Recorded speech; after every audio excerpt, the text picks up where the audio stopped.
Capítulo 9. Alan Fruiber, con el beneplácito de Sonia, eligió a una muchacha alemana llamada Emma, cuyo marido había sido Hans Breckel, muerto junto con Berry Trent en el túnel de Baerm. Emma era una joven rubia, dulce y triste, que llegó a la casa de Alan y Sonia gimiendo y suspirando. Sin embargo, a los pocos días tuvo su primer encuentro brusco con Sonia, a la que dijo de buenas a primeras: según Henry Louis, tanto derecho tiene la primera esposa como la segunda. ¿Derecho a qué, Emma?, preguntó Sonia, extrañada. A estar conmigo. ¿Y no lo está? Sí. Pero pasa más tiempo a tu lado cuando viene del trabajo. Esto es absurdo, Emma. Yo no puedo inclinar a mi favor la voluntad de nadie. Pero si Alan lo desea, os dejo solos a los dos y en paz. No os necesito a ninguno. Sería lo mejor. ¿Qué dices, insensata? He dicho que sería mejor que nos dejases solos. Aturdida, Sonia no supo qué contestar. Pero luego surgió en ella su integridad femenina y desafió a su rival. Ah, eso sí que no. Yo he arreglado esta casa a mi gusto. He trabajado aquí después de trabajar afuera. Y no quiero irme. Vete tú. Y si no te vas, seré yo quien te eche. Las consecuencias de esta agarrada fue una agria discusión que se prolongó hasta el regreso de Alan, el cual había discutido de nuevo con Paul Missan, porque le habló de efectuar una excursión a Beelcree, a ver lo que encontramos por allí. Tal vez jalemos el modo de asestar un golpe a los secuaces del anciano demonio. Creo que nadie podría esperar un ataque por el viejo túnel que une la ciudad abandonada con tal. Missan había dicho tajantemente que no, y de ello surgió una polémica que agrió el estado de ánimo de Alan. Y para acabarlo de arreglar, la discusión entre Sonia y Emma le envolvió con su ferocidad. No la quiero aquí, Alan. Elige entre ella o yo. Pero, ¿qué diablos es esto? Bueno, vengo yo para que ahora vosotras dos sintáis deseos de divertirse a costa mía. Dejadme en paz. Iré a quejarme al doctor Louis, exclamó Emma. Jamás me había tratado nadie con tanta desconsideración. Y mi Hans murió en acto de servicio. ¿Por qué no te mataron a ti también, bruja?, aulló Sonia. Aquello colmó la medida. Como Alan estaba presente, ambas mujeres se lanzaron una sobre otra, confiando posiblemente que él las separaría y trataría de consolar a la que más quisiera, delatándose el verdadero sentimiento de Alan. Pero este no hizo nada de ello. Lanzó un grito, arrojó el primer objeto que agarró a las contendientes y salió de la casa dando un violento portazo. Una hora después, provisto de una mochila con agua y provisiones, así como protegido por un traje de vacío, con oxígeno para 2 semanas, gracias al sistema de regeneración continua de aire, por el sistema clorofílico, Alan se deslizaba sigilosamente hacia la estación con un vehículo eléctrico que llevaba las luces apagadas. Era el que mejor conocía la disposición de los puestos de vigilancia de la estación, por estar a cargo de aquel servicio. Y eligió el momento en que solo había 2 guardianes ante los mandos de detección electrónica para moverse hacia el túnel número 6 en desuso e introducirse en él. Alan estaba dispuesto, al menos, a llegar hasta Beelcree y comprobar lo que había allí. Y para ello iba provisto de un desintegrador de rayos láser, capaz de fundir el más duro metal. En pocos segundos dejó expedito el camino. Volvió a poner en marcha el coche y penetró en el túnel, apoyando las ruedas sobre la superficie cóncava del suelo. Al principio esto entrañaba una dificultad y estuvo a punto de volcar el vehículo, al perder el control y girar excesivamente las ruedas, con lo que se salió de la horizontalidad. Pero encendiendo las luces y observando fijamente al frente, le fue posible al fin no salirse de la línea recta. Gracias a la ausencia de atmósfera dentro de los túneles, no se levantaba polvo alguno. Todo estaba perfectamente limpio y bruñido. Y la pericia con que Alan llegó a dominar el pequeño vehículo dentro del alvéolo metálico le permitió desarrollar una velocidad más que respetable, que se tradujo pronto por un gran número de kilómetros dejados atrás. Alan no sabía exactamente lo que se proponía. La situación en Tierra Park se había estancado con el bloqueo magnético efectuado por los sabios de Baer Mataal, y habían pasado los días con incierta lentitud. Al principio, el celo y el temor a las sorpresas les había hecho mantenerse ojo a visor. Luego, y debido a los nuevos matrimonios de muchos jóvenes, el amor parecía querer olvidar la contienda. Pero la discusión entre Emma y Sonia alentó los deseos de Alan de efectuar una exploración a Belcree. Y ahora se encontraba solo, en la aventura, sin darse cuenta de que había desertado de su puesto, y que dejó a un grupo de hombres sin saber qué decisión tomar. Alan, sin embargo, ignoraba que Henry Louis conocía ya su desaparición, y hasta, después de haber hablado con Bedax, sabía cuál era su propósito. Efectivamente, sangrando por cara y cuello, Emma Fruiber, la nueva esposa legal de Alan, se presentó en la escuela de parapsicología donde se encontraba Henry Louis, y estalló en sollozos y palabras germanas que Henry apenas comprendió. No quiero vivir con esa mujer endiablada. Pero, ¿qué ha ocurrido, Emma? Serénate y cuéntamelo todo. Emma explicó su historia. Henry mandó a Tracy a buscar a Alan y Sonia, y Aquella regresó, poco después, con Sonia, a la cual le faltaban algunos mechones de cabello, pero estaba bastante apaciguada. Es lo más estúpido que podía ocurrirme, dijo Sonia. Primero, por cumplir las órdenes del gobierno, tengo que casarme con Alan. Y en todo este condenado asunto, lo más importante que podía ocurrirme ha sido casarme con él. Solo me faltaba esta alemana. Es una fiera pendenciera y agresiva. No tengo inconveniente alguno en cederle a Alan para ella sola. No se trata de eso. ¿Dónde está Alan? Nos arrojó un proyector y se marchó. No lo he encontrado en la estación. Nadie le ha visto, añadió Tracy.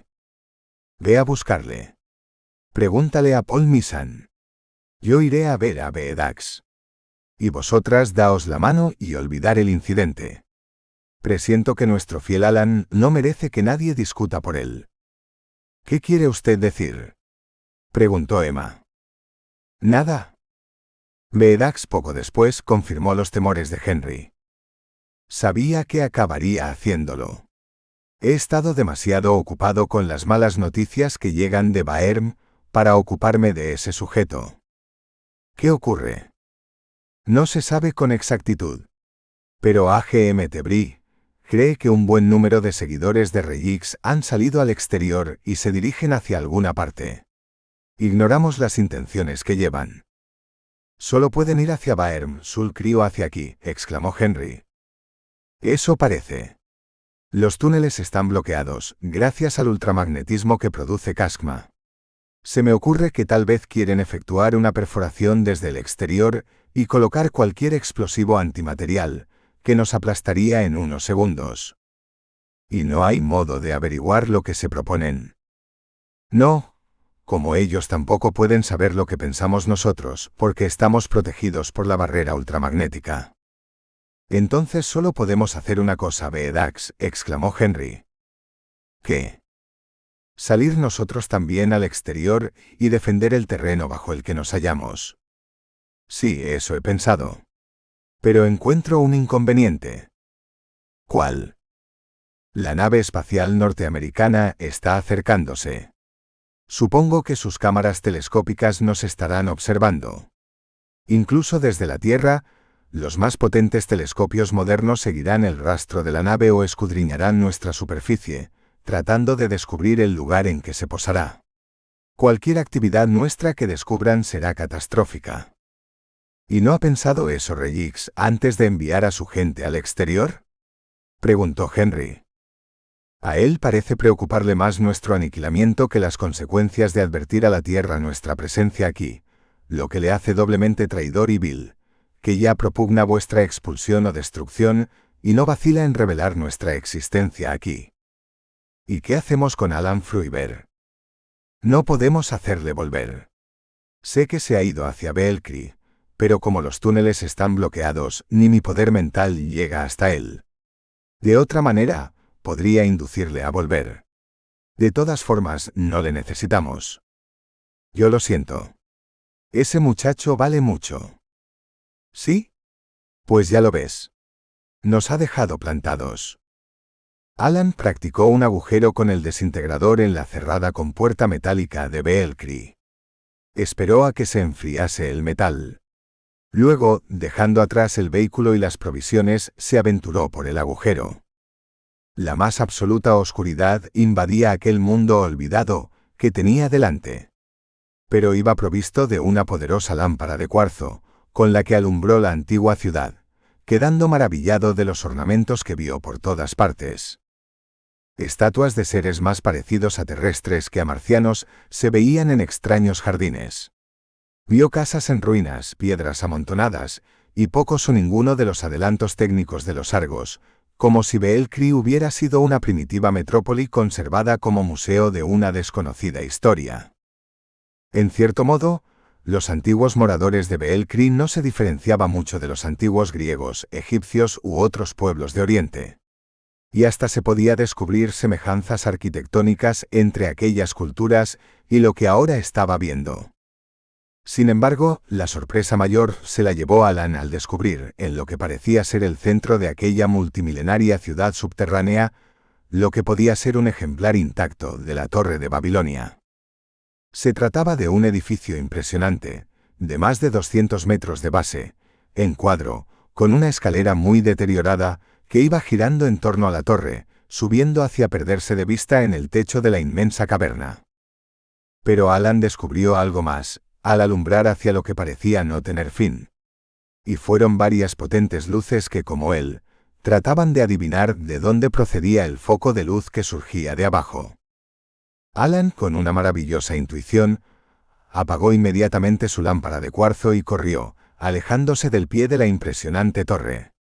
Aún pudo ver los focos, allá arriba, como suspendidos en un cielo intensamente negro. Pero sus movimientos delataban cierta inquietud. Otra cosa que hizo Alan casi instintivamente, al apagar la luz, fue tomar la esfera de vanadio por el mango, descolgársela del cinto y oprimir su tacto impulsor, porque sabía que así se protegía del fluido mental de los Argos. Y no pudo acertar mejor en sus actos, porque las mentes de los individuos que estaban descendiendo por la torre multimilenaria de Belcree enviaron influjos mentales para tratar de averiguar quién era el sujeto que habían visto al pie de la torre. Aquellos individuos eran el grupo de 100 combatientes Argos que Reyix, tratando de sorprender a los moradores de Tierra Park, enviaba a efectuar el camino inverso realizado por Alan Fruiber. Y una hora después, aquellos 100 Argos, sorprendidos por el continuado disparo del desintegrador láser, caían mortalmente seccionados, ante la furia vengativa de un hombre solo que supo esperar el momento oportuno para atacar, y no tenía ninguna duda de que se trataba de enemigos. Alan no era tonto, sino todo lo contrario. Llevaba consigo el plano de los túneles que le facilitó Beedax, y gracias al cual había podido averiguar dónde se encontraba Belcree. Sabía además que desde Tal había un túnel, bloqueado ultramagnéticamente, que comunicaba con Belcree. Y supuso, a juzgar por el aspecto de la impresionante torre, que el tal grupo procedía del exterior. Esta idea le hizo dudar. Pero de pronto lo vio todo claro, como si alguien hubiera puesto las ideas en su mente, del modo como hacían los Argos al transmitirse el pensamiento. Más tarde Alan sabría que así fue, pero la transmisión no llegó de Tierra Park, sino de Baerm, y le fue inducida por el filósofo A.G.M. Tebrie, que fue quien dirigió de modo solo conocido por él todos los pasos de Alan desde que se enojó por la discusión de sus dos esposas. En la guerra hacía falta oportunidad, agresividad y astucia. Alan poseía estas cualidades inapreciables. Su mente le indicó todo lo que debía hacer y lo hizo en el momento adecuado, sin vacilar y protegiéndose entre un montón de piedras, que posiblemente se habían desprendido de lo alto de la torre durante algún seísmo. No tembló su pulso. En el mismo instante de abrir fuego, encendió la lámpara de cuarzo. Sorprendió a los sicarios de Reyix en un compacto grupo, cuando su jefe les daba instrucciones para registrar la ciudad muerta y buscar al que debía ocultarse por alguna parte, ignorando que un dedo ávido de venganza oprimía ya el pulsador de la muerte. 100 Argos cayeron cegados por el rayo terrible y desintegrador. En un minuto escaso, ni siquiera uno quedó con vida. Y lo más importante era que el propio Regix, el gran anciano ambicioso, estaba entre ellos. La mente poderosa del filósofo de Baerms guió luego los pasos hasta el interior de un templo refulgente y dorado, donde encontró algo así como una mesa de oro macizo, sobre la que había una bandeja con más de 50 kilos de grandes piedras preciosas cubiertas de fino polvo. Pero al soplar sobre las gemas, Alan quedó deslumbrado ante el impresionante reflejo de 1000 luces iridiscentes y mágicas. «Ah, esto os apaciguará, queridas mías», exclamó Alan tomando puñados de aquellas piedras y guardándoselas en los bolsillos de su equipo de vacío. No se las podía llevar todas, y lo que hizo fue esconder las restantes en un agujero del suelo y taparlas con una piedra. Echó polvo sobre el lugar, disimulando todo lo que pudo, y luego retrocedió, regresando a la entrada, donde había dejado el vehículo eléctrico.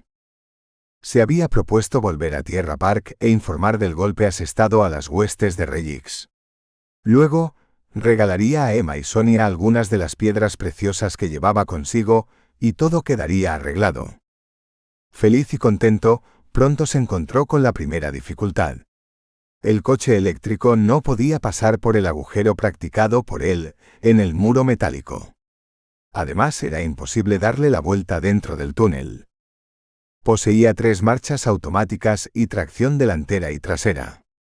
Pero conducirlo hacia atrás constituía una dificultad tremenda y volcó varias veces en su intento. Pero Alan era tenaz y no se desanimaba ante la adversidad. Llegó hasta pensar en subir a lo alto de la torre y averiguar por dónde habían penetrado sus víctimas. Pero la altura que había vislumbrado desde abajo le desanimó. Significaba ascender casi 2 kilómetros dando vueltas a la torre, que además debía de servir de columna al techo de la gran gruta, bajo la que se había construido la antigua ciudad. Al fin, Alan logró dominar el coche y conducirlo hacia atrás, lo que era mucho más lento que a la ida. Se tuvo que detener varias veces para alimentarse y beber, pero no sabía cuántas horas después llegó a la salida, encontrándose entonces con otro obstáculo, y era que sus compañeros habían vuelto a soldar barras y traviesas de hierro, para impedir que alguien pudiera penetrar por allí. Tuvo que emplear de nuevo los rayos láser y exponerse a recibir una descarga ultramagnética, de gran voltaje, que estaba a punto de disparar Paul Missan. Pero en el último instante el instinto de Paul comprendió que podía tratarse de Alan, que regresaba de su excursión fallida, y por esto no disparó, prefiriendo esperar un poco más. Cuando Alan salió del túnel y vio el proyector ultramagnético apuntándole, creyó morir del susto, porque Beedax le había explicado los efectos de una de tales descargas. «No disparéis», aulló por el interfono del equipo. «Soy Alan Fruiber, vuestro compañero». «No hace falta que grites tanto», le replicó Missan. «Apártate de ahí. No sea cosa que vengan 100 enemigos que estamos esperando».